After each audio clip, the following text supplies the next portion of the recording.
Amy.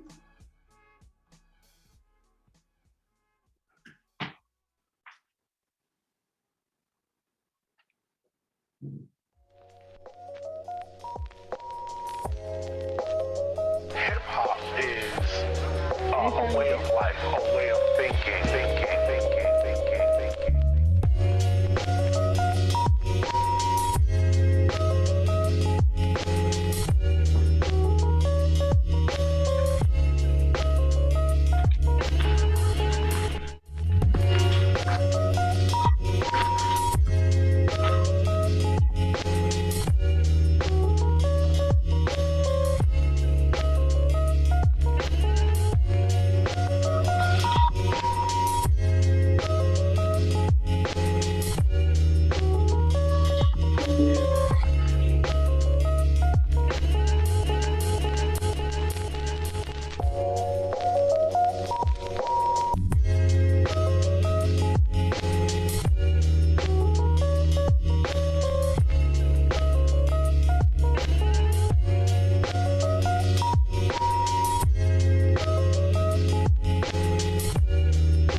Okay, good evening, everyone. I hope you all are all doing well.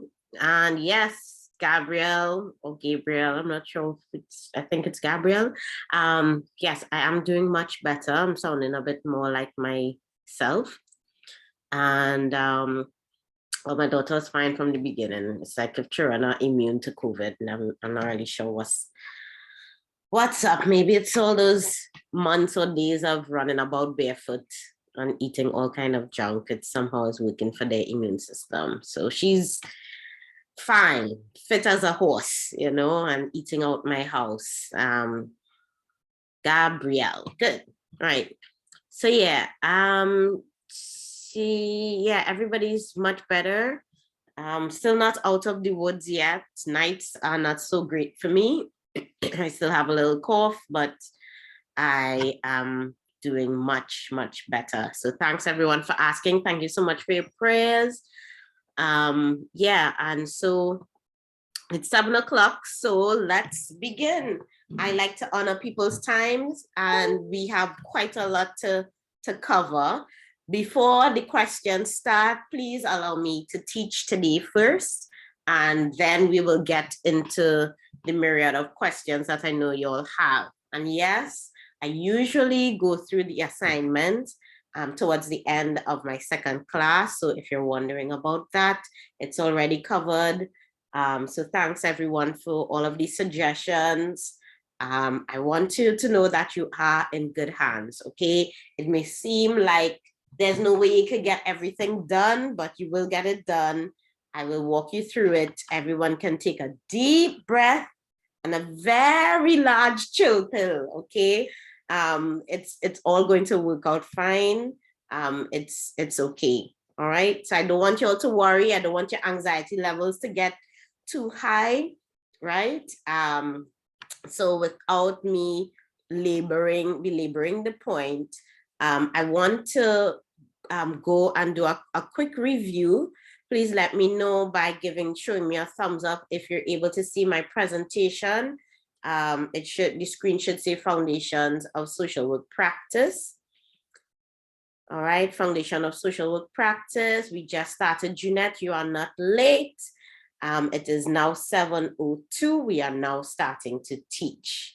Okay, so let's get the show on the road. If you all are able to see my screen, please give me a thumbs up so that I can see, if I need to fix anything. Great. Thanks so much, Chantal. All right. So before we go forward into the foundations of social work practice, I thought it would be good to do a quick recap of last week, just to get your brains able to connect the concepts. And also because I know in every class, there are some persons who just don't read the notes at all. They rely on what is taught in this 1 hour. I don't know how you do it, but say what? Worse things have been done in undergrad. Right. So last week we looked at I would have introduced you to the general idea of what social work is about from the profession standpoint. Now, because I was not well, I didn't get to go through every single thing. I highlighted, please see this as a hint again, the goals of social work practice, which are to enhance human capacity, improve access to services, improving operations, and these are where we're talking more about programs and how things function, develop and improve social policy. We talked about the promotion of well-being in individuals and communities, and I would have highlighted that there are different areas of social work practice. I practice clinical social work as well as social work at the macro policy level. And we also talked about one of the goals of social work practice being to contribute back to the body of knowledge that is social work. And I would have mentioned the Caribbean Journal of Social Work, and that research is taking place in the Caribbean. Some really awesome, great stuff. All right. We would have identified another critical aspect of the social work profession, which is the ideology or the philosophy of the person in environment. Unlike other helping professions, we not only consider the person who is sitting in front of us, but we also take into consideration that this person has a history. They are connected to different agencies, they're connected to different people, different systems, and all of these systems in their environment influence or impact on the individual. So I shared what is called an ecogram, which you don't really, ecomap, which you don't really need to know about at this stage, unless you're a social work student, which talks about, it's a pictorial representation of how the different systems in a person's life impact on them. So the arrows would indicate the type of energy, whether it's a positive energy flow between the individual and the system, or whether it is tenuous or negative or stressful. So in this case, if you could look on the screen, you would see past experiences is in red and the lines are dotted. So that indicates that his past is influencing him in a negative way, right? We also see dotted lines in terms of him and the RHA. So perhaps he's having some access issues. And we also can tell whether the energy flow is one directional or whether it is two directional. So this is one of the social work tools that we use to pictorially represent what's happening in a client. But the main idea that we wanted to share was that social workers don't just look at an individual. So it's not just a psychological assessment, but we take into consideration the social aspects, the historical aspects, the political factors as well, spiritual factors of the individual. So we take on what in some fields is considered more of a biopsychosocial perspective when we are doing assessments and even coming up with strategies for individuals. And we'll talk a little bit more about these strategies later today as we get into the generalist intervention model, or the GI model, like I like to call it, right? I ended class last week talking about self, and that you'd hear me talking about self a lot during this course. Any social work course that you're doing, you're going to hear them talking about self. And I added that there's a lot of introspective work that is necessary once you're in the helping profession, whether you're a budding psychologist, whether you're a sociologist, or a social worker, or human resource officer. To understand others is to understand yourself. To be able to help others is also to acknowledge where you are coming from. And so I gave you the challenge of being able to identify what would have brought you to the particular field of study that you are doing, whether it be social work, HR, sociology. Some students might be doing even childcare and education.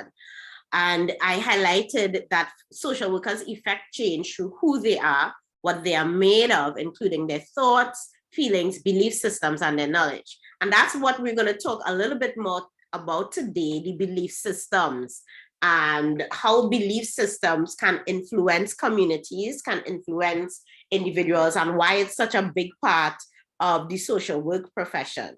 Belief systems, values, goals, what are our how they influence us and influence who we are.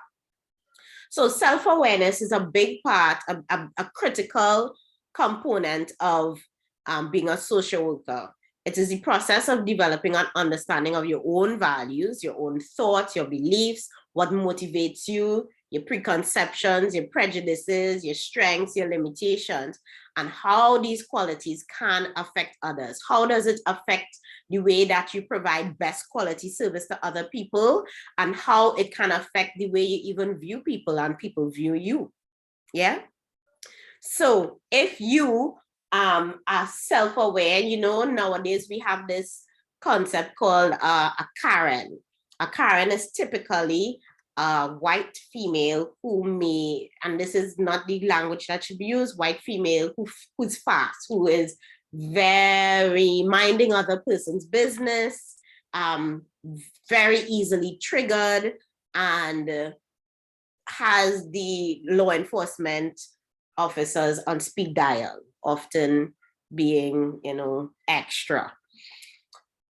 If you or if you give off Karen vibes, how will that impact on your ability to provide best quality service to your client who is a Rastafarian male, or who is a former gang member, or who just not into the Eurocentric standards of dress code, right? How would that come across? How would that affect your ability to help them?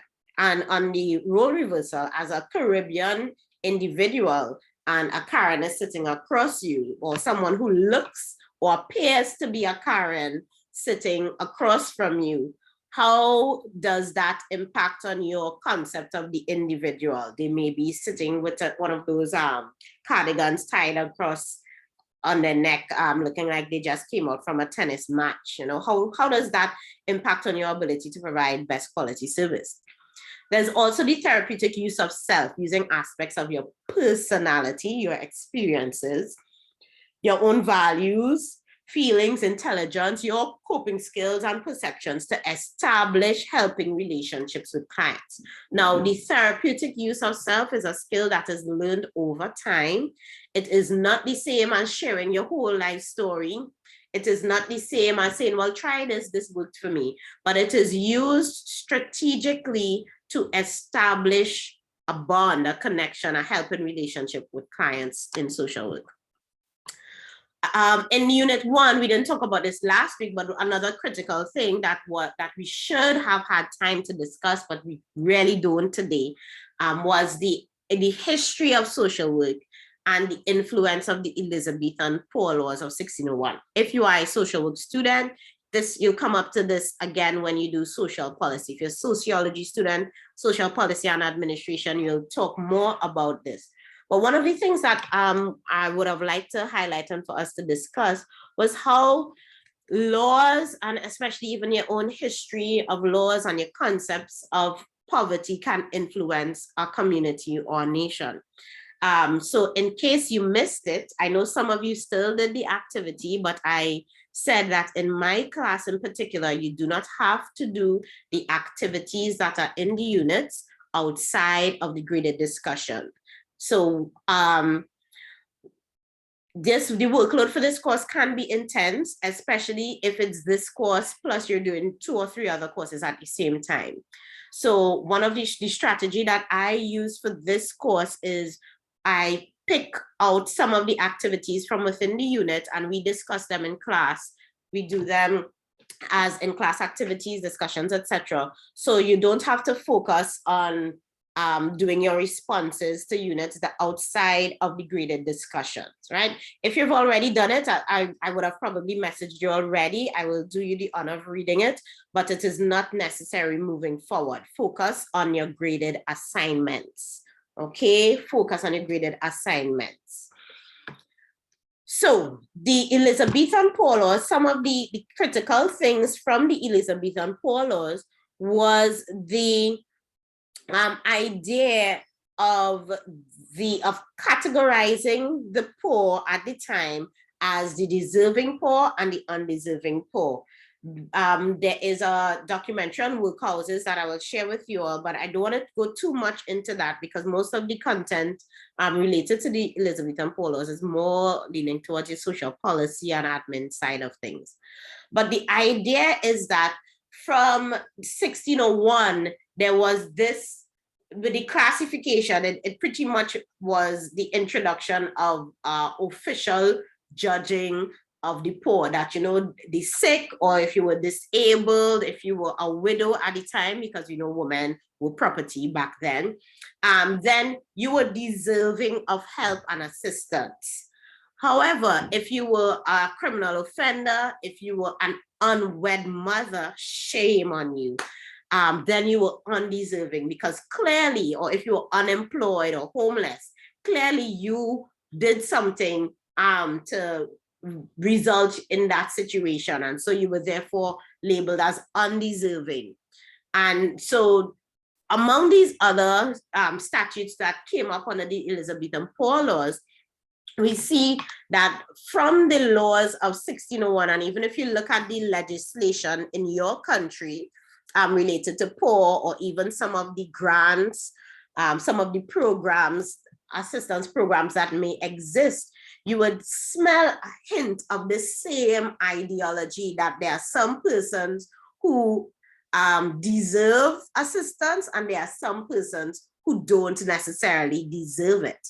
And if we are honest with ourselves as Caribbean people, very often we tend to be more sympathetic, or not sympathetic, we display more empathy for homeless persons who may have a disability, as opposed to persons who may be seeking alms or begging on the side of the road, who seem to be capable of getting jobs, who seem able-bodied, right? And so social work is not just about giving grants, but it's even about exploring these philosophies, these ideologies. Where did this come from? And challenging the systems so that there is equity and equality, and to ensure at the end of the day, persons are able to achieve their highest potential. So that was last week's class, and I won't be going into this level of review or detail for the other units moving forward, but because last week was introductory, we really didn't get to focus a bit more, as much as on the teaching as I would have liked. So poverty rarely has a lot of values attached to it. We tend to cast judgment or blame, and as you continue in your studies in whatever field, you would see how the systems that we have in place now, and even some of the economic systems, whether you take on a capitalist approach, as Bill Gates quote, there is a hint of that, you know, if you're born poor, it's not your mistake, but if you die poor, it's your mistake. And that is generally a kind of capitalist type of idea or ideal, where everyone the situation persons are in is as a result of your willingness or ability to work or not work to get yourself out of that situation, as opposed to the more liberal or democratic approach, which recognizes that different persons are dealt different cards in life, and depending on the hand that you get, there's only so much that you can do. You can have all the greatest intent of the world, but if I inherited $1 million from my father, bet your bottom dollar I'm going to be in a better position than somebody else who has the same business ideas and they have no capital to start with. Versus Tupac's quote, they got money for the war but can't feed the poor. So two different philosophies. One is on the more right side of the wing, which is the more capitalist side, and then the left side, and we may bounce this up. I'm not sure if I'm mixing up my classes, but we may bounce this up when we get into how politics can influence social work and influence the work that we do. I would have shared that social work is political work, and if you're doing social work or sociology or government, you would come up upon some of these ideas as you discuss politics. Right, so let's get into today's class, Foundations of Social Work Practice. All right, please hold. Right,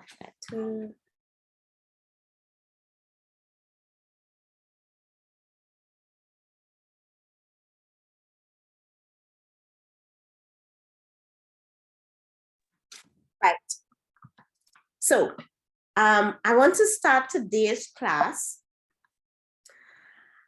as in the actual teaching for today, with a video. There's this quote here, which we will talk about more as we get into discussing the assignments, the importance that yes, you can read, but it's thinking about what you've read makes that information and that knowledge yours, by John Locke. So what are values? Values, as defined by the Sociology Dictionary, are culturally defined standards held by human individuals or groups about what is desirable, what is proper, what is beautiful, good or bad, that serve as broad guidelines for social life. So I want to show a video, which I don't know if you've heard about them before. All right, I forgot what this program is. All right, so I don't know if you've seen it before, but this is about the Wodabe tribe from Africa. Right, please let me know if everybody's hearing. Everyone can hear the video? I can. Great. Yes, we're fine. Wearing makeup is part of the men's ethnic identity, but it is also worn to attract the opposite sex. Every year, men compete in a beauty contest which is judged by women. It's called the Garawal, and it takes place at the end of the rainy season. The isolated location and date are kept secret until just before the event. Garawal is the highlight of the year, lasts for 7 days and nights, and is an opportunity for Wadabi men and women to get together. There are approximately 40,000 Wadabi in Niger. They travel in small family groups, moving every few days looking for a fresh pasture for their zebu cattle. The cows provide them with milk, which is then traded for millet to make the porridge, which is their staple diet. Our Wadabi family has been travelling since dawn. They are heading towards the area around Ingul, where at this time of year the pasture is salty and good for cattle. Quincy Riga and his friend Mina Gondi are having tea. A cousin has arrived from a neighbouring camp and informs them that the location of the Garawal has been announced. They're looking forward to going.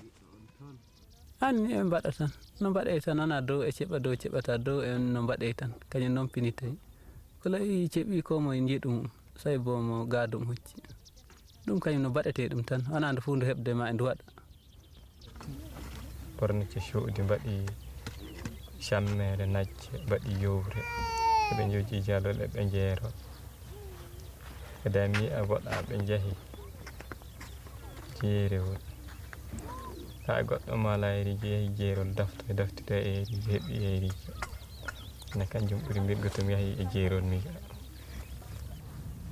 But they won't be going alone. Their wives are also looking forward to the year's main event. To shida inon nana ingal ne yana tahiya yaro bo shi baya bira abun gadon shi sai ya je wasa tun lokacin shi ma in yanzu yana da yara ko biyu ko daya. Mina's wife, Mariama, is getting excited about the festival too.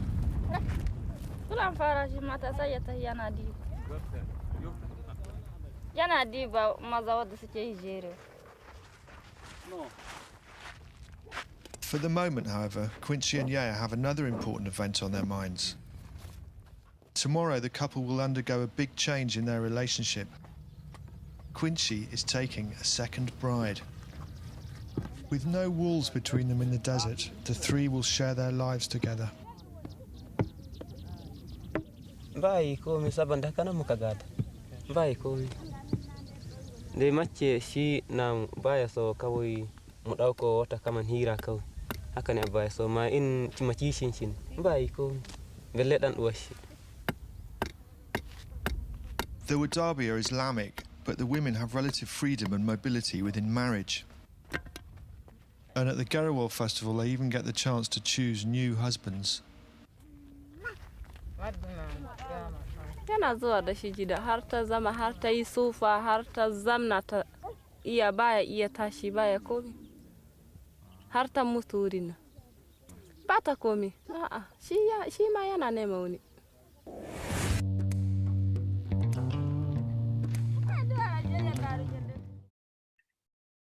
Yeah, right. So I see some of you look a little shook. Yes, so today we're talking about values. And I want to remind you again what the definition of values were. Culturally defined standards held by human individuals or groups about what is desirable, what is proper, what is beautiful, what is good or bad, that serve as broad guidelines for social life. So let me hear from you some feedback about the video we just watched. What are your thoughts? What are your thoughts about the Wodawe tribe?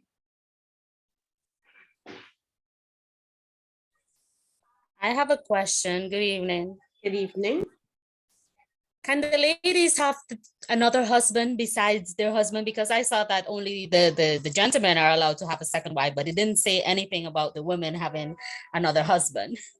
No, they didn't say that the woman could have several husbands, but they could change their husbands if they want. So if this year for the festival, I have a problem because my husband doesn't wash dishes and I decided, you know what, I'm up to trade. I want to trade out. They can do that, but several husbands at the same time, no. I'm moving over, so my husband can be aware, you know, of these values of this culture. It's very interesting, and I'll definitely be looking more into it. I'll share the videos with my husband as well, so that he can see that he can be changed if he doesn't do my dishes or clean my house. Yes, okay. Anyone else would like to share their thoughts there? You know, state of shock. I don't know how to say it. And I'm assuming by now some persons may have heard. Go ahead, Gabrielle. Good night, everyone. I guess nothing really too specific about the video, but what did strike me the most was how a lot of the things that they take part in, whether it be wearing makeup and dresses or the polygamy or, you know, trading up spouses and all that stuff, is so normal and commonplace to them, but they're very much frowned upon in the Western world and the way that we do things. So I think it was just a good a bit of nuance to remind you that, you know, the world is filled with a lot of people who don't necessarily live the way that you do. So just being, I guess, open-minded. Yeah, thank you so much for that. And that's one of the things that as a helping professional, it's important to remember everybody's different. Different cultures are different. And we'll talk about some of those differences and some of those differences even within the Caribbean context, because I think it was as I began to travel and study in the Caribbean that I realized that even though we think that we are so similar, we are so different. So different. And even within your own communities, and I'm sorry we didn't get to discuss the poverty topic, you would have even seen from then that even how we view poverty is very different. So my husband says that when we got married, he took me out of the suburbs and into the ghetto. And trust and believe, the culture here is so very different than where I grew up, where I spent most of my my days, right? And even though my community is relatively urban and everybody in the community considers themselves poor for whatever reason, it's still very different from other communities that would be similar. So Melissa, I'm looking at the chat now. Melissa saying the women have accepted it as a means of life. So for her, it's very strange, but to them, it's a norm because it's a culturally defined standard. That is their norm, right? Shanice is saying, I actually think the culture is respectful. There's freedom of choice and honor seems to be a part of their nature. Example, he said if the wives are unhappy, or the wives are unhappy if they bring girlfriends around, meaning stability and responsibility is highlighted. They're not into the girlfriend thing. They want make it official, make it honorable. Very good observation. Right, Janika is also identified. It might be strange for us in the Caribbean culture, but it's accepted in that part of the world. Right, and Anika is also adding the idea of the respect, and John is adding that he thinks he may need a second wife. Well, John, if you have a wife or a girlfriend, perhaps you could, or I should say a wife and a girlfriend, maybe you could consider making the girlfriend a wife, once your wife agrees to it, of course.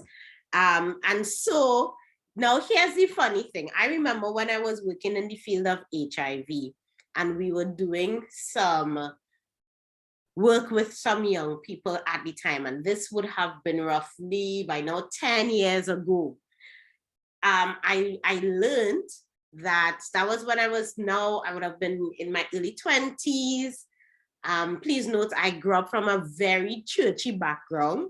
So from churchy background, jumping straight to work in the field of HIV and learning about all these tricks and tools and all those other things. So a lot of my work then was culture shock. And they told me that in that particular community that we were working with, we were doing some community outreach. One of the participants was sharing that, she has her main squeeze, her man, but she also had sexual relations with the baby daddy, and that it was seen as normal. The current man, the current boyfriend she was living with, also was aware that baby daddy pretty much had rights to have sex with her on account that they were sharing a child together. They had a child together, and he was also financially contributing to the care and upkeep of the child. It seemed weird to me. My mind was blown.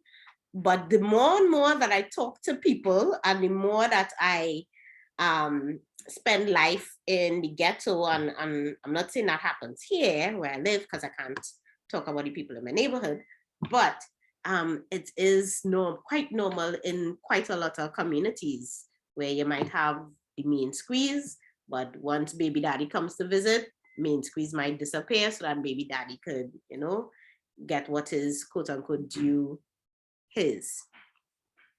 Right? So yeah, Courtney is actually agreeing with me. Open relationships are very common. John is saying madness. And I think some of us might say it's madness because of the partner we're with, like John was indicating. Yeah, I just want to make a comment. Good evening, everybody. I just want to Good make a evening. comment about it because I think that the reason as well people see this as madness, like John mentioned, is because even our ideologies of love and relationships come from what we were taught, and what was acceptable and what to expect. And so I think a lot of our ideas of love is rooted in, being able to control somebody and having possession over somebody. This is mine and you belong to me. You see people as property. And that's why other people can have these like open relationships and not have like, these problems like jealousy and consider things as cheating. It's because they have a completely different idea of what relationships entail. So I just wanted to say that. I also wanted to say that's a very good point. That's a very, very, very important point, how we grew up and what we have been conditioned to believe what is a normal society and what is normal boundaries within our society. That is just to show you that we don't have to go all the way to Africa to see how different people are and live over there. We just have to look here in our own Caribbean, in our own community, and see how much different we are to each other and how we all have been conditioned in a way to what society thinks is normal. And I find this all very interesting, and I really like. Great, thank you so much. So values come from two places. There are societal values and there are personal values. Societal values generally influence society in terms of decision making and general actions in a society.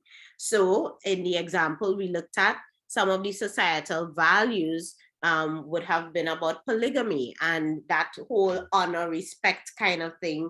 And for us, we would consider it in some ways like a reversal of the gender roles where the standards for beauty was placed on men as opposed to women. I know the video didn't talk that much about it, but in that society, the onus was on men men would spend more time making sure that their teeth are white, that their eyeliner is on point, that their makeup is well done, that their hair is done and groomed a particular way. And so their lifestyle would focus around that. So yes, the woman would do some of the house chores and stuff, but some of the things, how the families would have been arranged, who holds the power in the tribe, all of those things are based on values. Now, when it comes to our personal values, they're often influenced by our ambitions, our concept of integrity, respect, ideas of responsibility, dedication, and it's also influenced by diversity.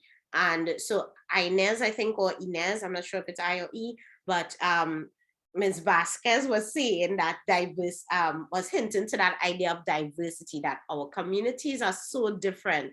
And so depending on your race, depending on your family, your religious or spiritual ideologies or background, depending on your education level, your experiences, all of those things will determine your values. What is important to you? What do you prioritize?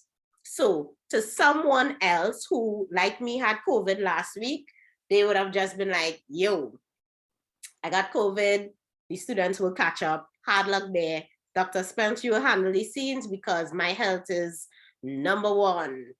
But for me, I have to balance health is number one with desire to get a salary from UWI Open Campus so that I can achieve my other dreams, because the 8 to 4 does not give me enough money to achieve my dream of family vacation somewhere in the Caribbean, right? And so because of my values as well for the students, one was, the pay, but the other one is that I have budding social work students, and if we start off on a wrong foot, then I am going to end up in problems down the road. They are going to end up with problems down the road. And so because that is a priority for me, it's like, am I really dying? No. So I could push myself and teach a class for about an hour, half an hour, right? My values very different from other person's values. Again, my concepts of dedication, because the dedication that I may show for UWI Open Campus may be different than the dedication I show for the 8 to 4, right?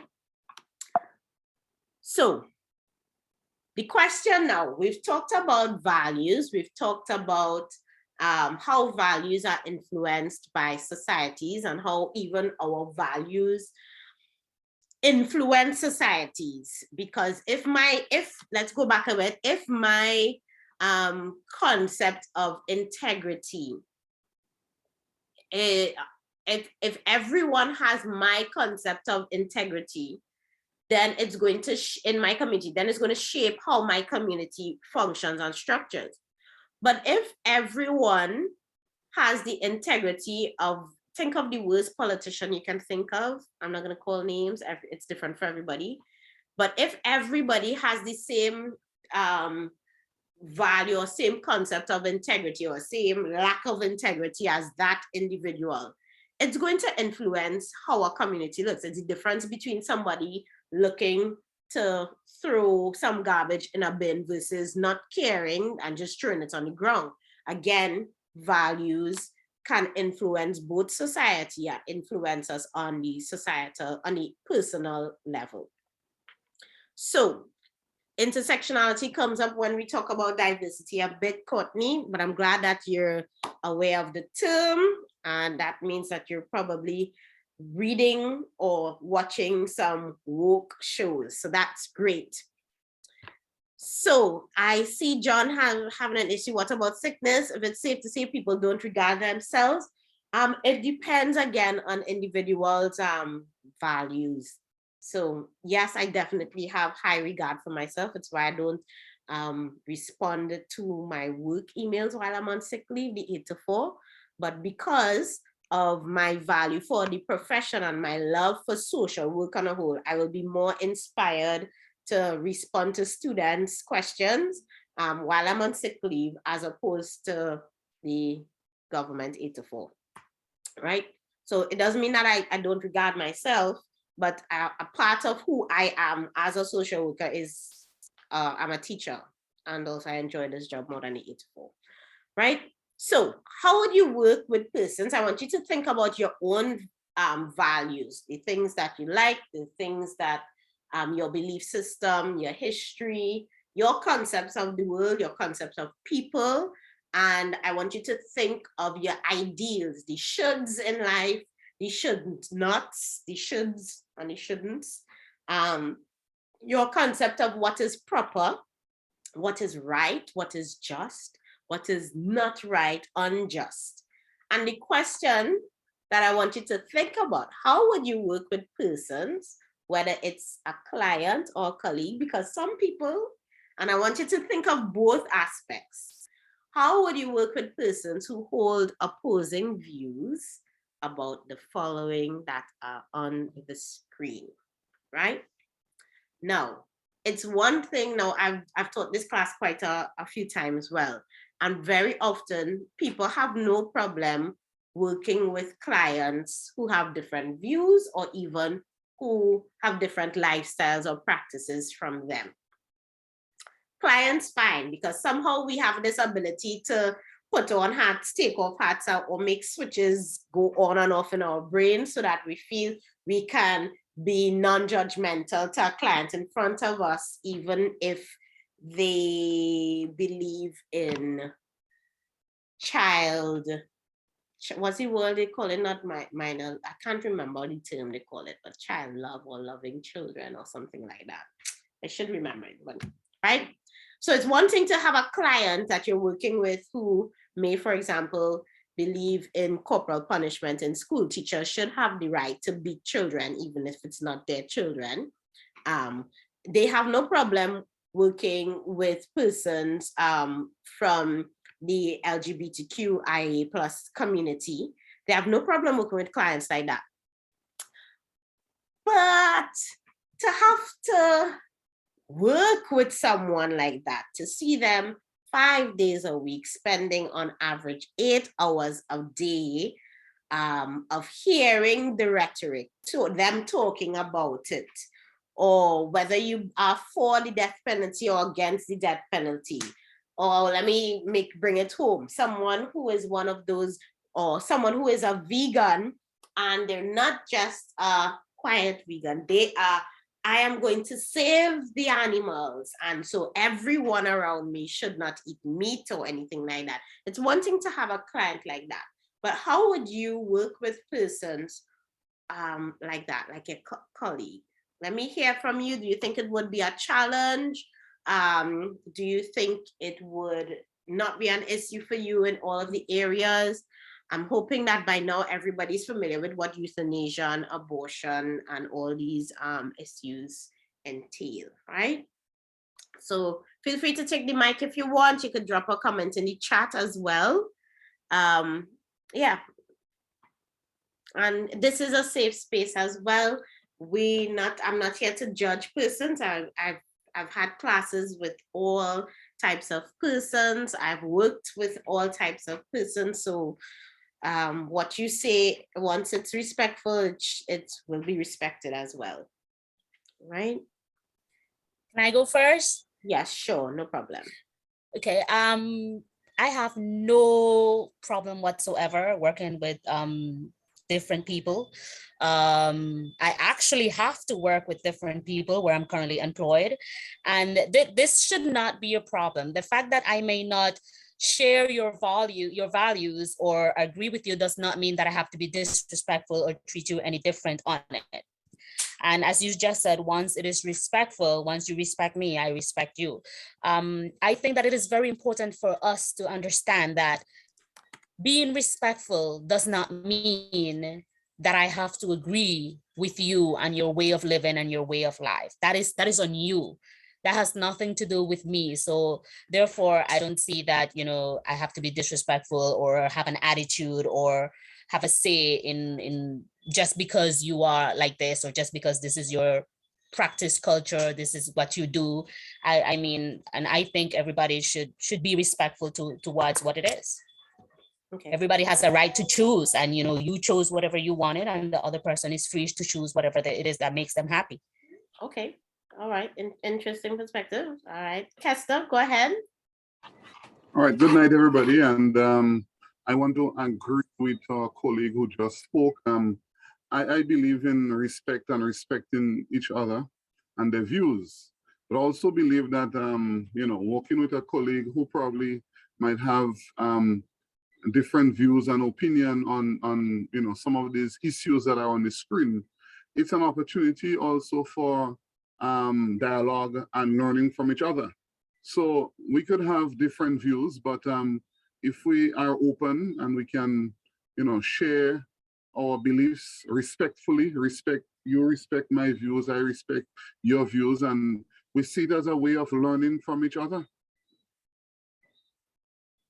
Okay, great. Keisha, you can go ahead.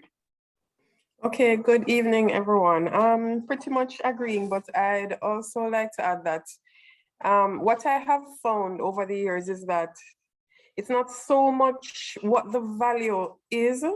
You will have persons who share similar value systems, but then the extent to which they carry it makes the grand difference.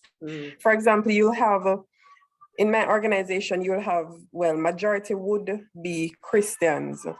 However, you will have a Christian who feels that you're not to, as a female, dress a certain way, you're not to wear pants or something of the sort. So then they would make a big issue of another female colleague wearing pants. And one would think that, okay, but that is really nothing. So similarly, I mean, you will have persons in a same-sex relationship, likewise, someone else in a heterosexual relationship, but then the personality is such that they are in your face, irrespective of the relationship that they share. And then now you'll have the reserved person who feels that, okay, I mean, this is a place of work. I don't need to see it. I don't need to hear about it every second, regardless of the fact that, oh yes, you're in a heterosexual relationship, or somebody you just get married and you're just coming off the North Pole, so whatever it is. But it's more the up in your face, strong personality that really, in my opinion, determines how much a person can really deal with. For me personally, I work in the prisons, and we have to deal with the homosexuals, but I mean, no one is up in your face, so it is just another job. But then you will just have persons with that strong personality with whatever the issue is. And that is what to me makes the difference. Yeah. Thanks so much for sharing. And I'm seeing persons in the chat are also saying similarly, but the issue of persons imposing their lifestyle or just being on and on. I don't know how we all plan to figure it out, because I mean, in my lifetime, having worked with persons, and part of that connecting with colleagues is them sharing their personal private life. Go ahead, Courtney, and then we'll move ahead. Yes, I just wanted to add to what Ms. Keisha said earlier, is that, you know, I think that it still comes down to respect, and I think that it comes down to a communication of boundaries as well, because it's like you don't have to engage with someone on the level that they're trying to engage you in if you're not comfortable with it. So you get to draw that boundary. Hey, look, listen, this is a work environment. This is what I'm here to do. And we don't have to get into all of that. And if you bring it up again, then, you know, there will be repercussions or whatever. But I'm not going to work with you. And, you know, having those boundaries and also having that respect to, like, you know, give respect to get respect kind of thing. All right. Yeah. Thank you so much. Comes down to respect. So in social work, in light of everything else that you all have shared, we have values and principles spelled out, which are supposed to be the core characteristics that you should find in any professional social worker.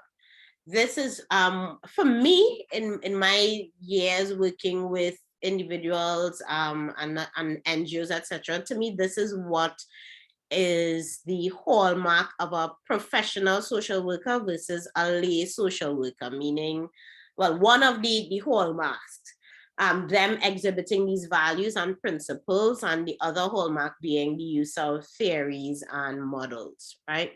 So social work values, we talked about last week, and I would have reiterated some of these things: the importance of human relationships, service, the idea of best quality service. We talked about social justice, integrity, and competence, that we continue to educate ourselves and remain skilled. We value these things, but the principles include purposeful expression of feelings. So you're not just saying random stuff for saying its sake, but everything that is shared with the client or the community or whatever project you're working on is with a purpose. Controlled emotional involvement. There was mention of the boundaries as well, not becoming overly attached to your client, recognizing that your client or your client's system is separate from you, and maintaining how how your emotions are connected to the individual. So social workers are not supposed to go and take away the people's children because they find the court not working fast enough, kind of thing, you know? Because they just love this child, she's so sweet, and you know, she should be in a better school environment, and the parents, like, they don't seem to care, and all of that. Yet all of that, your feelings may be true about all of that, but where you cross the line of removing the child from the home to come and live with you, that is not controlling your level of involvement. Acceptance. And when we talk about acceptance, it is accepting individuals for who they are as they present to you. It is not necessarily accepting that they are breaking the law. It is not slapping them on the wrist when they are engaging in abusive behavior, but it is accepting that this is the person that is in front of me. They may be very different to me, but I accept you as a human being worthy of respect, dignity, and value. Individualization. So when we talked about use of self and understanding why it's so important to understand what brought you to the helping profession, very often I've found that some persons they see a situation in an individual's life, and somehow, because it somehow resembles something you went through, you think that the solution to the individual's issue or problem is just what you did. So the principle of individualization is seeing each client's problem different. And again, all of these things come back to this person in environment concept. Even if I experienced 5 years of domestic abuse, domestic violence at the hand of both my father and my husband, and you come now saying, well, I've experienced domestic abuse at the hands of my father and my husband, it does not mean that it is the same exact situation. My coping skills and that individual before me, different coping skills, because we are different people, that concept of individualization. Keisha, I saw your hand. Give me a minute. Non-judgmental attitude. So this is easier said than done, but it comes with practice, not judging the individual before you, no matter what is the case. So one of the examples I like to bring up is individuals. Very often we see ourselves as heroes, but if you are required to work with a child molester, for example, the principle still holds true, non-judgmental attitude. As a social worker, at the end of the day, it is our purpose to enhance human capacity to provide best quality service. And so in a case like that, if you are absolutely unable to work with this individual who may not even show remorse, then there are steps that you could, for example, refer the client to someone else who can, etc. Client's right to self-determination.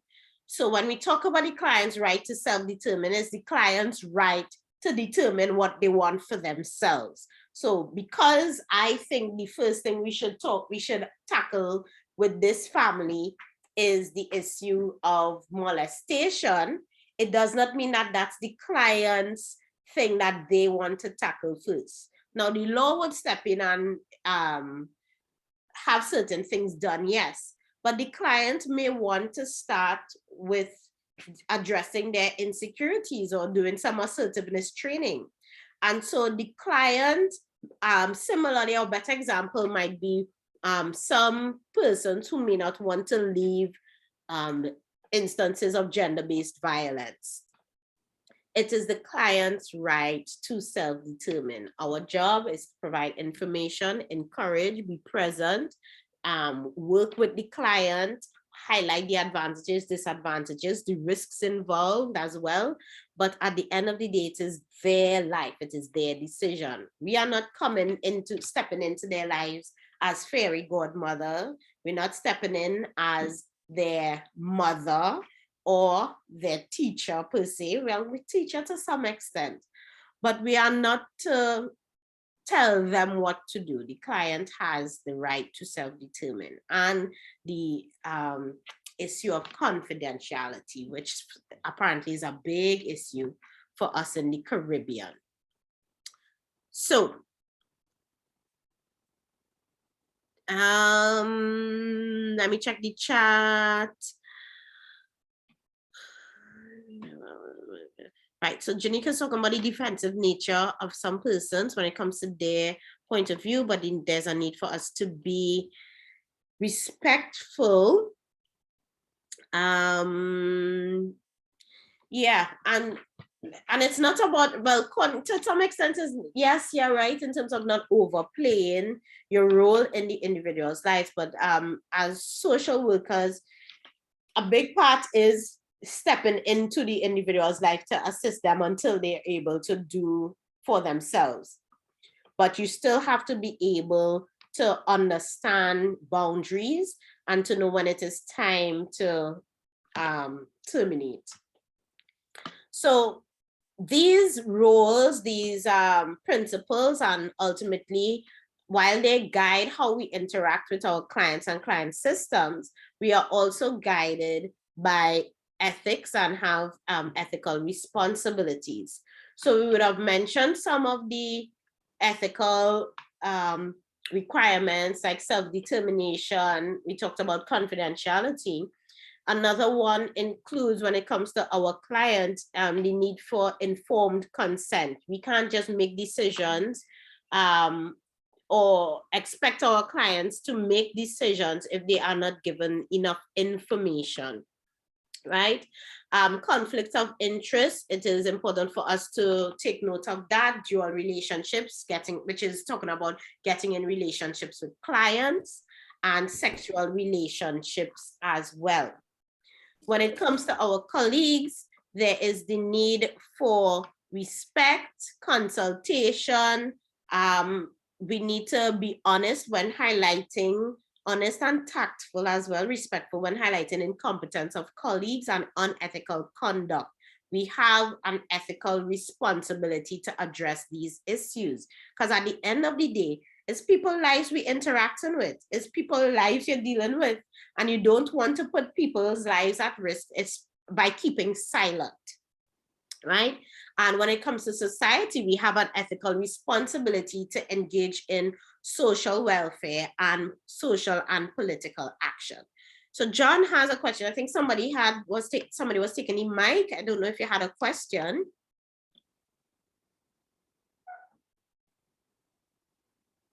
Okay, so John's question, is it safe to say that the client fixes themselves and the social worker just gives them the tool to do so? I don't like the term, sorry, and this is a recent position of mine. I don't particularly like the term fixes because it implies broken. And as we get into the theories next week, you would see how much the strengths-based perspective is needed, especially in the Caribbean, and especially on a whole where we tend to be problem-focused persons. I tend to try to see things from more solution, strengths-based perspectives. You are correct in terms of us giving persons tools. So yes, we can provide them with the tools. We connect them in some cases to resources and avenues, but ultimately we want them to be able to empower themselves or to be empowered to make decisions and act in their best interest and to achieve their goals, right? Have I found a new word to replace fixes? No, but it just does not sit well with me because of the number of clients I've seen who come so dejected and feel like, you know, that they are inherently wrong, you know? Right. Now, when it comes to these ethics and responsibilities, sometimes you have what is referred to as ethical dilemmas. Now, ethical dilemmas are similar to the situation where I was talking about, where you may have, and oh, these are wonderful recommendations for the term fixes, right? Yes. So, well, Gabrielle, even I was in a forum with other social workers recently, and they even had issues with referring to persons as ill and treatment, etc., you know, because of the language. It's just always better to use empowering language from the get-go with your client. You don't want them to think that them coming to you means that something is wrong with them. Them coming to you is an act of strength. It shows that they are willing to get assistance or they're willing to improve their situation.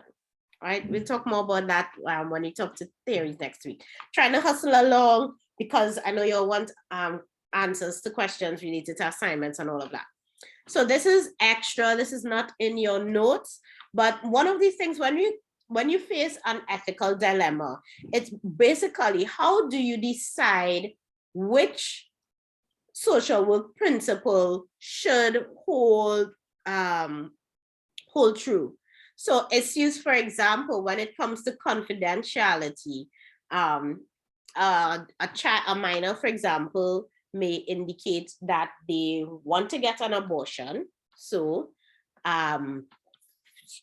okay, and the abortion may be legal in that particular state. I mean, yes, you have your own values, you may have your own concepts about it, but at this point, this minor, in this particular, even though abortions may be legal in the country, the minor still should report to the parent.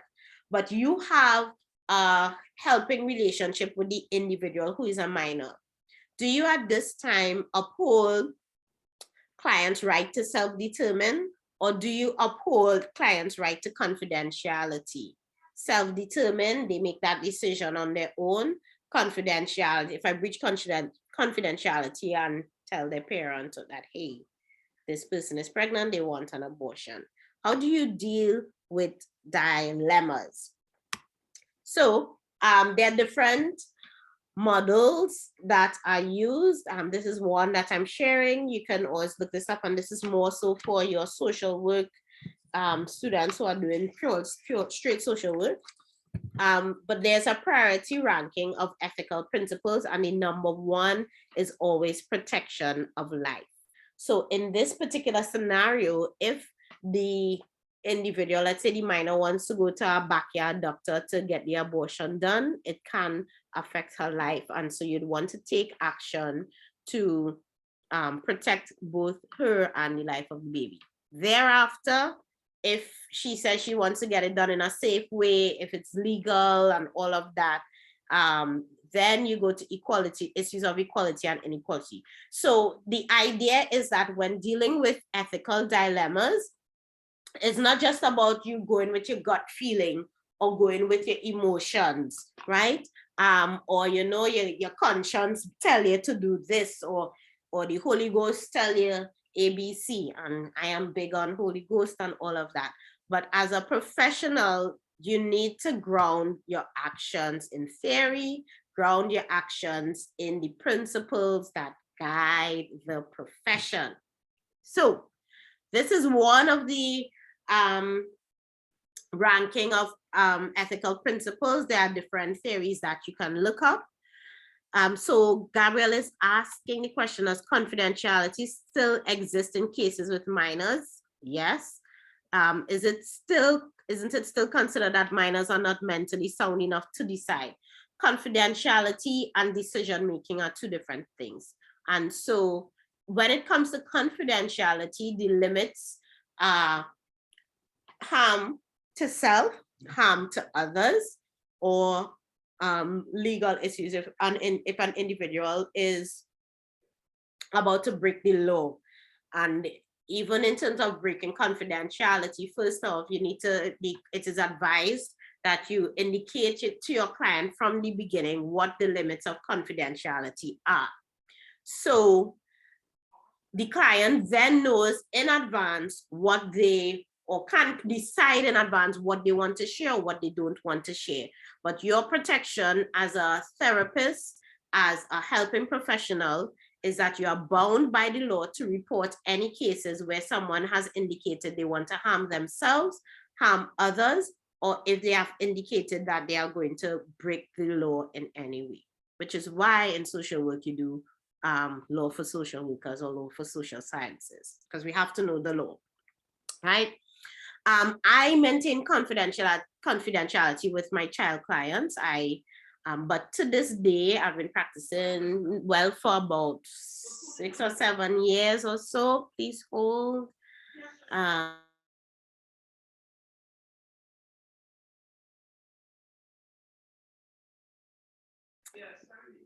Right. So if they broke the law before my visit with me, I wouldn't know. If the client has told me, then I'm bound by the law to report.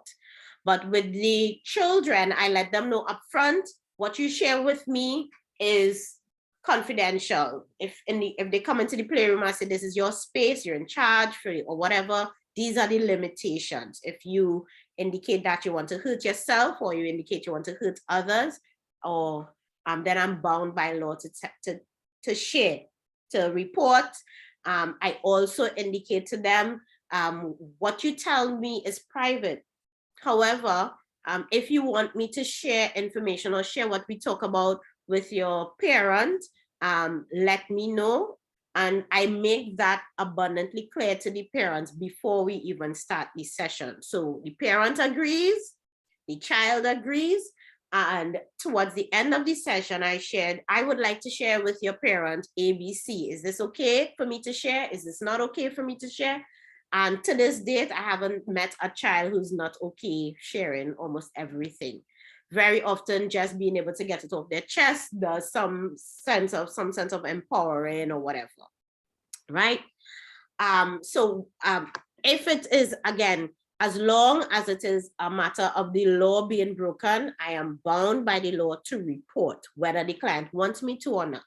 And so it is my responsibility to tell the client beforehand, hey, if you tell me that you've committed a crime, that you've broken the law in any way, my professional responsibility is to report. If I do not report, one, I will get fined, I can end up in jail, and I can lose my license to practice, right?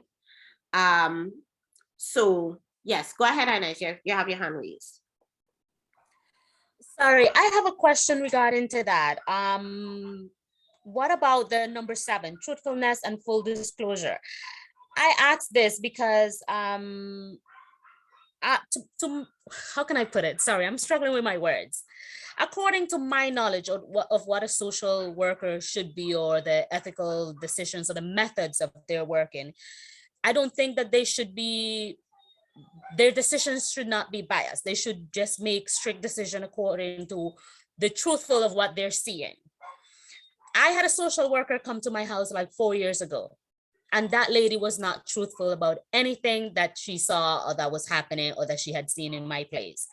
And I was so furious. I was like, this is not what happened. This is not what you saw. Just because I guess I asked her trying to understand what she was on. She basically did not agree with me. She did not agree with what I was doing in my life, not because it was illegal or anything like that. It was not dangerous. She just didn't think that it was right. And because she didn't think it was right, she was not truthful about the report that she did. So what can one do if that ever happens? As in, if you are a client and you think your social worker lying on you, you report them, you write them up. But one, let me also state, now the reason why I put this in the as extra material, this is not information that I learned in undergrad. This is information I learned at the master's level in a specific course that dealt only with ethics in social work and ethical dilemmas and all of that.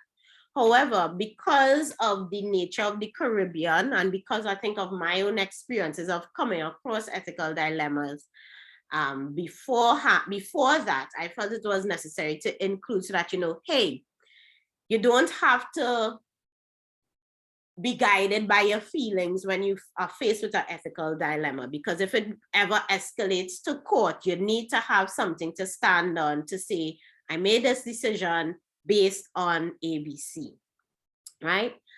So if you have an issue with a report a social worker has made and you think they're lying or whatever, you write them up, you report them, right?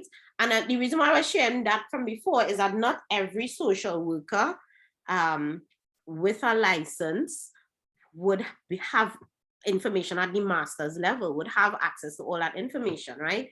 Different persons study different things. People get jobs for all kinds of different reasons. Let's be honest, in my country, a lot of the persons who get employed is who you know. Yes, you have some persons who get employed because they're skilled and all of that, but it comes back again to what we we're talking about from before in terms of your ethical responsibility to your colleagues about reporting incompetence and unethical conduct, right? So I hope that answers the question. I'm saying that I put this here so that you know, one, because I am aware that not everybody who is practicing has a master's. Not everybody, because of the dearth for human resources in the Caribbean, very often you have a first degree, or in some cases even you have an associate's degree, and you have to function where you're at. So I'm the type of person, I'm gonna give you the information that you need, the basic information. So Trinity is asking, what if your client is a child and they are being molested by a person that they know and are begging you not to tell anyone? How are you gonna go about dealing with the situation?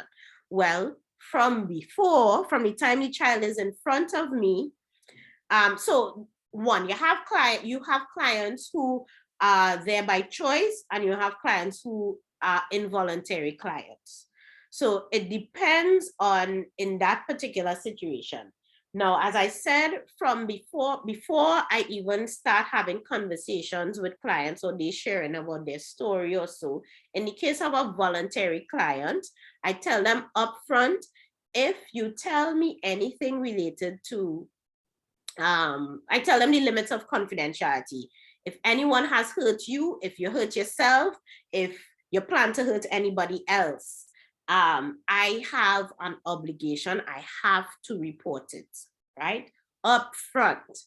That is my coverage up front. That is for voluntary clients. So if they share it with me thereafter, I have already covered myself and I still have to report it, even if baby girl does not want me to report it, because I will remind her again, hey, now remember that I said up front that so whatever, what you did, it is not your fault because it's a child I'm dealing with. This is not a counseling class. I know I shouldn't go into all these details because we have no time left, but I would reassure her, it's not your fault and it is the responsibility of adults to protect you. Part of protecting you is reporting it. We will be able to protect you better if we report it. Say those things to reassure her or whatever. That's the case of a voluntary client. Now, in most cases, an involuntary client, you would already know that the child is molested. The child would have already, in most cases, the report would have already been made. So it depends on the nature of the child that is before you. Now, as a duty bearer, at least in the laws in Trinidad and Tobago, there are some individuals who are called duty bearers. Whether the person is your client or not, as long as you hear about issues of child abuse, you are bound by the law to report it, or you could lose your license, get charged, be imprisoned, etc. I know the laws are different in different countries, but it's pretty much the same. Coaches, teachers, ministers of religion, social worker, psychologists, bus drivers, all of those persons, even if you find out the neighbor interfering with somebody, you are bound to report, even if they're not your client, right? These are things you learn as you get into the law. Somebody had their hand raised. I'm sorry about the time. I know I didn't imagine today's class would be so long, but I should have expected that because it's two groups. Go ahead. I didn't see who had their hand raised, but if you want to ask a question, you can ask quickly.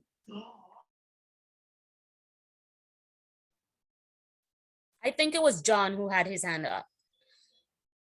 Okay. I thank. Well, sorry, go Are ahead. you here? Yes, I'm hearing you now. All right, Miss, I want to find out what do you do in a situation like this now? Really quickly, I was injured for 2 years. And before I was injured, I was working under a social worker who has a master's in social work. And that was my superior officer. However, when I got sick, this officer went out of her way to try to get me fired.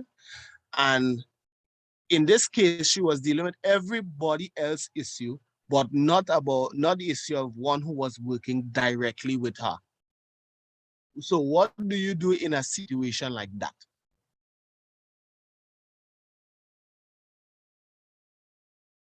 This is what we talked about from before. It is your ethical responsibility, whether you have a master's, a first degree, or whether you are a volunteer social worker, as long as you are working in the helping professional within that context. It is because at the end of the day, as I said, it is people's lives you're playing with. It is people's lives we're dealing with. And so we have an ethical responsibility to report. I mean, it doesn't feel nice, especially if, and let's be real, it can be risky. Let's say the person, your supervisor, is friends with the boss or they have connections or whatever, but it is our ethical responsibility to report them. And of course, it's different depending on the agency. So for example, if I am not getting recourse in my agency, I have the Social Work Association that I can go to. There's the Social Work Association for medical social workers or psychiatric social workers, or the general one where you could get thing, right? So it depends, but and I know it is tough, because suppose you do all of that and nothing happens, and then you just have to continue working with the individual and getting all the cut eye and bad mind and undermining because they know you wrote them up or you reported them and nothing happened with it. But at the end of the day, it is still our responsibility to do these things, because if the individual is taking actions that is putting clients' lives at risk, then you don't want for your name to get in called there, right? Now, yeah, right. So that's what I would share. Now, the core steps in the generalist practice, which we'll talk more about next week when we dig into theories a bit more.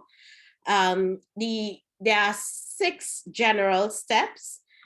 This model is called the generalist intervention model. We'll explain a bit more the difference between models and theories next week. The first step is initial engagement and information gathering. Second step is assessment, where you analyze the situation, what's happening, what are the strengths, what are the weaknesses, what are the problems, who is involved, all these different things. Then you plan, you come up with your strategy. How are we going to address the issue or assist the client or assist the situation, improve the program? We come up with the plan, then we implement the plan. Now, part of implementing the plan is monitoring. Is it working? If it's not working, we need to change the plan, right? So then we evaluate and terminate. Now, all of these steps in the real world do not flow smoothly from one area to the next. They're often very fluid. For some persons, you may inherit a client and there's a plan already happening, or an implementation plan in process. In some cases, the client comes, you get engagement, you do assessment, or while you're planning, you're still getting more information, or assessment is still going on even while you're implementing. So this model, the generalist intervention model, is very dynamic and fluid in the steps, but you still need to know the basic order, right?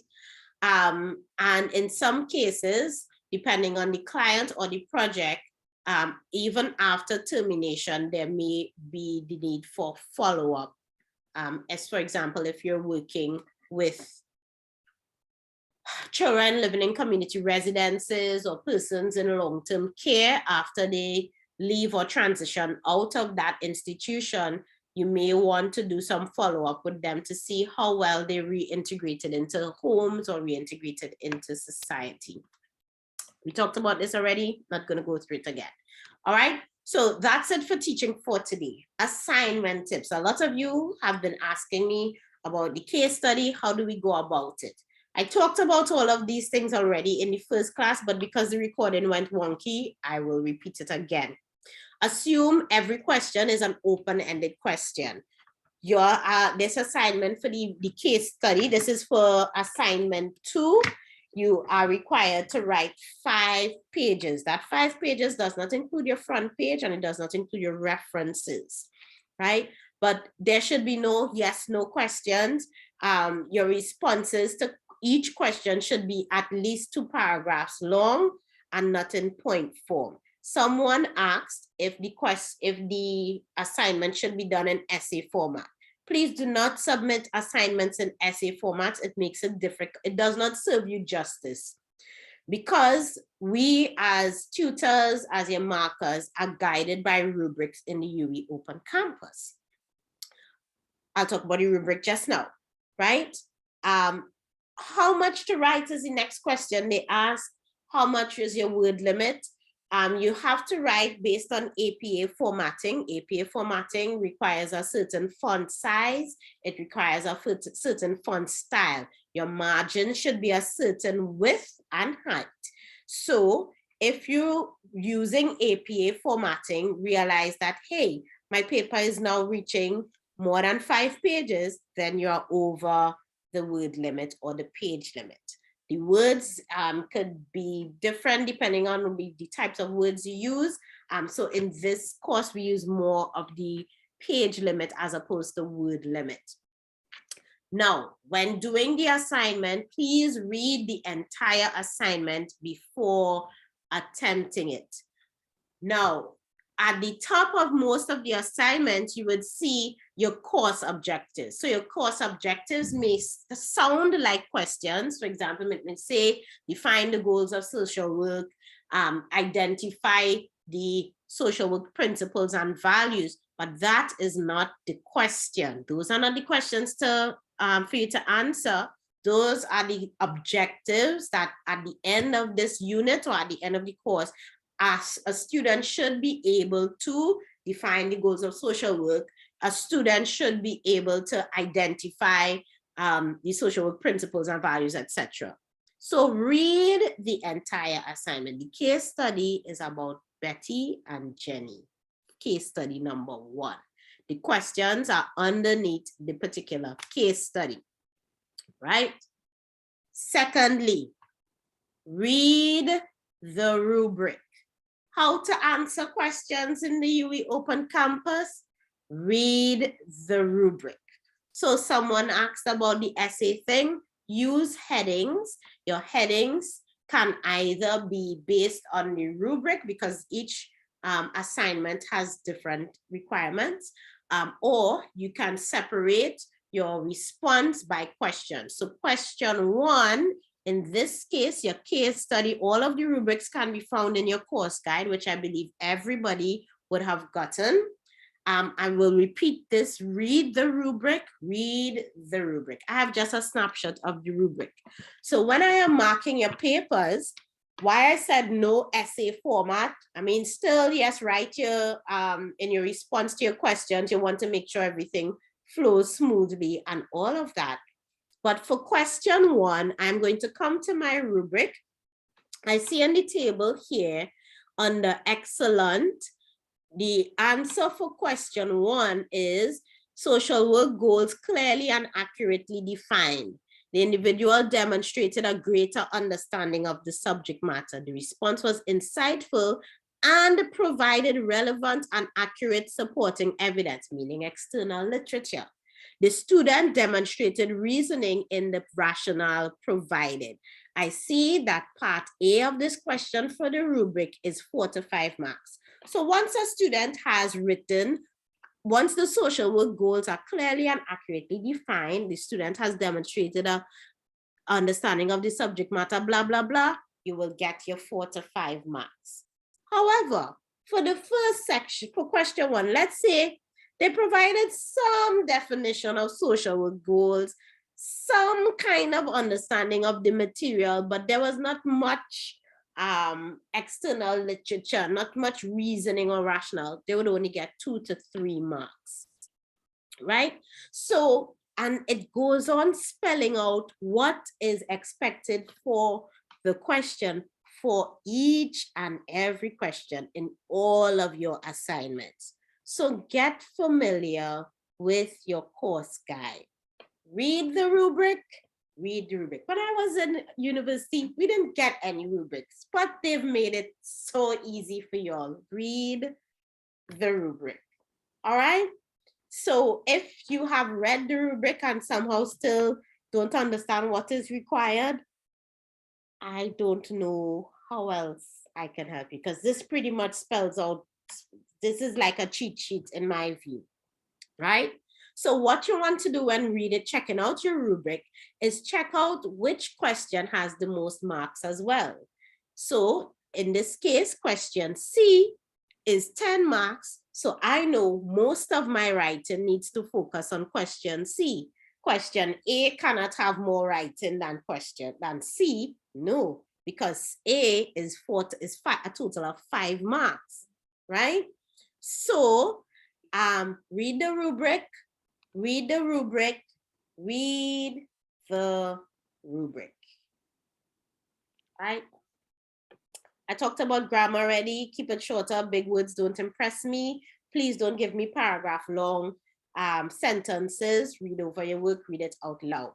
Now, when talking about external literature, please draw from PhD level authors, established academic journals, magazines, example, the National Association of Social Workers, American Psychological Association. You have different journals. We have Caribbean journals available. We have international journals available, American journals, journals from the British or UK, right? So stick with legitimate external academic literature. Stay away from blogs, stay away from past papers, stay away from copying work from former students. That's what I'm using the Turnitin for, right? Questions before the 5-page is absolute. Yes, after 5 pages, I'm not reading anything more, right? As I said, I'm not counting the front cover and I'm not counting the reference page. We're saying 5 pages of writing. Okay, I don't read past it because if I read past it, I will not be able to grade everything in a timely manner. And we have 1 week to provide you meaningful feedback on your grades 1 week later. I have consistently been late in submitting my grades, and 2022 is not the year for me to do that. This is my year to submit grades on time, right? So 5 pages. Cover page is guided by APA. So please check out APA. Yes, the recording will be there for those of you who are leaving. I can't believe class is still going on. All right. And finally, critical thinking. Now, this is not just for your case study, but also for your graded discussions, right? Now, for the graded discussions, you're required to provide meaningful feedback on 3 of your peers. In the past, some students would provide meaningful feedback as, great, this was a great job. I really enjoyed reading your thing. If you put that, I will probably give you 0, right? When we say meaningful feedback, ask yourself critical questions. Who, what, when, where, why, how. I want you to think of yourself as the teacher who's reading it. Yes, you want to try to sandwich your feedback, so share what you liked, but you also want to read through the person's submission and, for lack of a better term, shred it apart. What don't you agree with? Is there a flaw in their response? Is there something that you did not agree with? Is there something that you think they didn't consider? If, for example, they chose a theory for a particular case that you think this theory would not work well because it's a minor we're dealing with, and a minor is not going to do well with hypnosis, you need to state that. Or if you want to provide a critique and say, well, this journal article stated that persons who have experienced domestic violence, that cognitive behavioral therapy is a better model for intervention as opposed to psychotherapy or strengths-based models. Whatever it is, ask the questions, right? So I'm going to share the critical thinking cheat sheet for you. It will take you a long way in your journey as a tertiary level writer. Consider the who. Who have you also heard discuss this? Is this something, a new idea, or you heard something like that? Is this history repeating itself? What are the strengths or weaknesses of the argument? What is the most important thing that they highlighted? What's the best part of the person's presentation? All right. So I am not expecting anything less than 1 paragraph in your feedback, your meaningful feedback to your peers, not 2 sentences. And just so we know, persons who get full marks for the graded discussions are persons who provide external literature that does not include the notes from Open Campus. All right. We want you to read for your degree. Read, read, read. So if your only citation is Unit 1, you will Open Campus, you're not going to get your full marks. All right. Questions? The case study, can we put the scenario on a separate page? The scenario is not necessary. Please just write the response. All of that is fluff. I don't even bother to read it. You need to know the scenario. All I need is the information, right? 5 pages of your responses. Anybody else has questions? I think Inez, you had your hand raised. I'm not sure if she left. Yes, Miss. I'm seeing here that this is the assignment 2. What was assignment 1? I seem to have missed that. Right, so assignment 1 is made up of your 3 graded discussions. I think under unit 3, I think there's one related to gender, and I think the last one may be spirituality. So there's one for theory, one for gender, and one for spirituality. Those 3 graded discussions where you would write your response directly in the learning exchange as a new discussion. Those 3, which are each with 5 marks, those all those 3 come together, and that is what makes up assignment 1. The case study is not going to fry your brain. Yes, you never did stuff like this before, but you have a rubric. The rubric literally spells out the thing.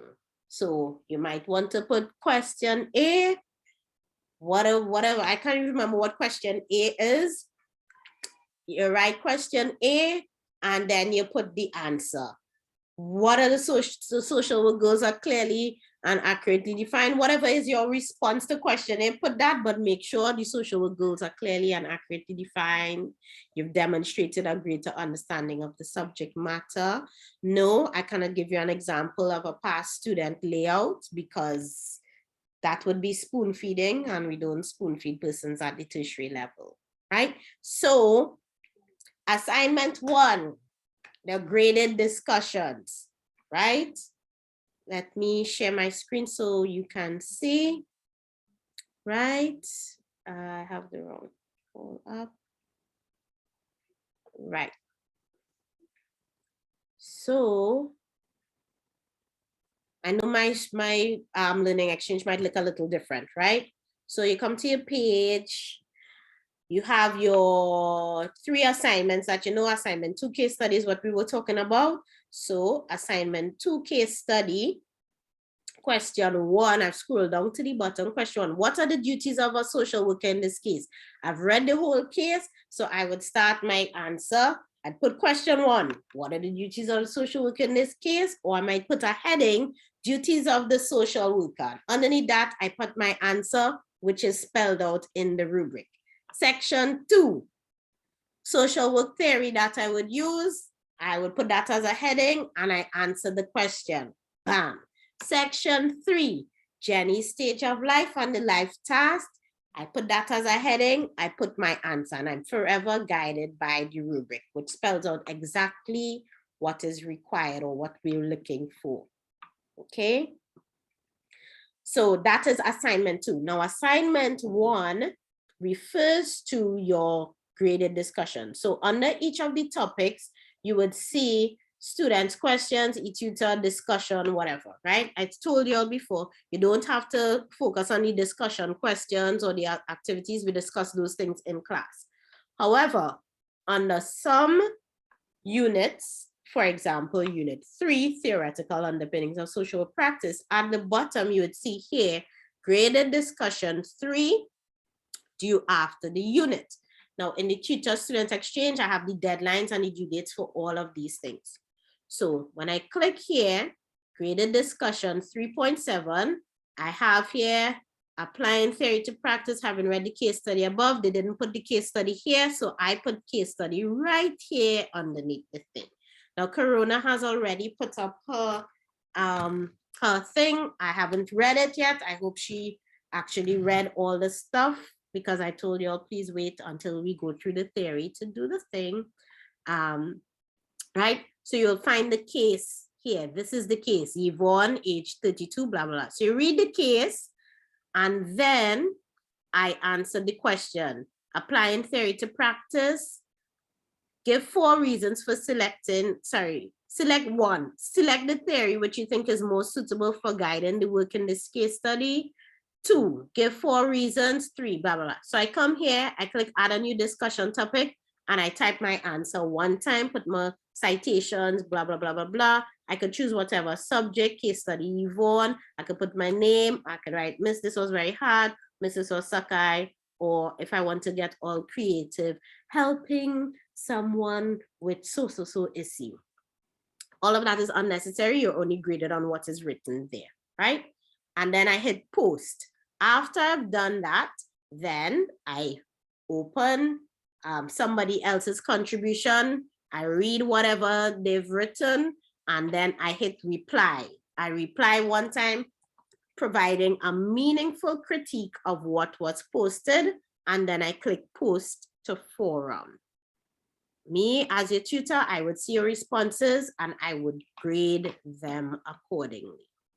Yes, question. Everybody's clear? So this graded discussion plus, so graded discussion 3.7 plus graded discussion 4.6, and this one here 6.4, those three things come together to be assignment 1. Yes, go ahead and take the mic. Good night again, Miss. One question, could we do, or for the discussion, could we type out on Microsoft Word and copy and paste it, or we have to do it in the discussion forum thingy? That's fine, you could copy and paste it. I'm not as strict with the APA stuff for graded discussions. The only thing I'm strict on is your citation. Your citation needs to be accurate. You still need to put your external, if you include external literature, you still need to put that citation at the bottom, right? But you don't need the header, footer, and all those other things, right? Now, some persons upload they do it in Word and upload it. You can't do that. It just gives me a little bit more work to do, which means grades get posted a little later. So please copy and paste and put it there if necessary.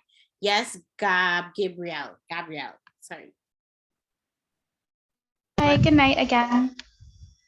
So when it comes to posting the citations, the reference links, for other courses, I have had difficulties pasting reference links in the discussion forum. It's not working for me, no matter what device I try it on. So I don't know if there's a special way that I'm supposed to do it, or how I can rectify that, because it's not allowing me to post any reference links. Okay. No, that's new for me. I think the CDA might be a better person to assist there. It seems more technical in nature. Now, when you're posting, if you're posting from online resources, I don't expect the link to be a live link, okay? You could just copy. I'm not sure if the issue is copying and pasting a live link so that it becomes clickable for me to click, but just having the web page, I don't know if that is the issue. You're not able to paste the URL address at all. Is that the issue? Yes, so it's not allowing me to post the live link to click it. All right, well, you don't need to put a live link. Once you just have the actual address, it's fine. If that and all is not working, then, and you're having significant challenges, you could always upload the Word document, right? Like attach, right? It's not the preference, but if you're still having that challenge, just attach the Word document. Yes, Vanya, go ahead. Hi, good night, Miss. One thing, okay, just bear with me a little, right? Because this is my first semester. So I'm trying to get the hang of it. Under the graded, the assignment, the case study, how do we submit it, or how am I supposed to submit it? Because I'm not seeing any space. I'm glad that you asked. All right, let me go back to the course page. All right, so assignment, now this is assignment 2 we're talking about, right? Yes. Right, so you click on assignment 2 case study. Again, it will look a little different, may look a little different for me. You scroll down. Now, remember I said the course objectives is not the question. So you scroll down, and then where I see view submissions, you should be able to see to submit your submission. Am I correct? Other persons, is like that on your screen? I have submission comments. What I'm seeing is submission status. No attempt, grading status, not graded, time remaining, 10 days, 3 hours, last modified, submission comments, comments 0. Right, but do you see an option for you to actually upload this, like an option to submit? No. Okay, so if you're not, is that the same for others? Can you check quickly? Because if so, then we need to highlight it to the CDA again. Course assistant, I keep calling her the CDA. All right, so if it's the same, I will highlight it to the course assistant. You're supposed to have the option to upload. And basically, when you click your thing, you would be able to see the person. Well, it should. I don't have any. When we click that upload, we should be able to type. Something's supposed to come up where we'll be able to type all the answers. No, to upload your Word document. Oh, okay. No, Miss, I have nothing on my thing to upload anything at all. All right. Same here. All right. It's not on mine either. Okay, so thanks for highlighting that. See, it's not there's no questions. We all here. So I will highlight that to the course assistant and see if we can get that sorted out. Okay, and one other thing, I saw where you went to the graded discussion under the unit 3, and it showed that somebody already submitted. Yeah, but I am not seeing that on my screen. Okay. Oh, they may be in a different group. This is group 3. You are in group 4? Yes. All right. Yeah. If you're in group 4, you won't see it. That's from group 3. Oh, okay. Thank you. All I right. just wondering. Yeah. Okay, so, then. Thank you. Y'all should be able to, by now at least, if you want, you could go ahead and attempt it. You have the basic information to attempt. I would recommend you read unit 3 first. But from what I read so far, I think Corona's response was pretty okay. I just haven't gone through everything. All right, questions in the chat. No, even though the case study, sorry, Junette, I think is saying, even though the case is not due, you should still have access to upload it, right? The 5 pages does not include the cover page or the references. It's 5 pages of writing of your response. All right, any other questions?